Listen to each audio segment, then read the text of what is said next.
टाळ, मृदुंगाचा गजर, डोक्यावर पवित्र तुळस, हातात विणा आणि अभंगाच्या भक्तिरसात चिंब भिजलेला वारकरी।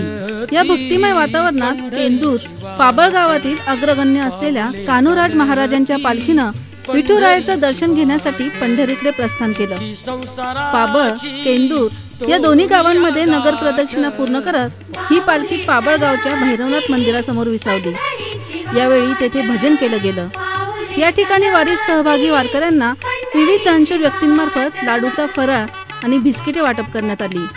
त्यानंतर दुपारच्या सुमारास या पालखीच्या जेवणाची सोय आगरवाडी शिनलकर मंडळी यांच्या वतीनं करण्यात आली। शिरा, आमटी आणि भाताचा नैवेद्य दाखवल्यानंतर सर्व वारकरी मंडळी भोजन उरकून कनेरसर या ठिकाणी रात्रीच्या मुक्कामाला रवाना झाली। हे पालखीचे 110वे वर्ष असून अगदी लहानग्या चिमुरड्यांसहित अनेक किशोरवयीन मुले, मुली आणि वयस्कर व्यक्ती देखील या वारीत सहभागी झाले आहेत।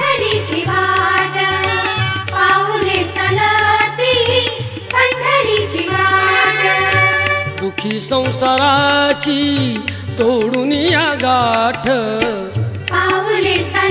सी मूव्हीज अँड न्यूज साठी प्रतिनिधी संतोष पासपुते, आंबेगाव।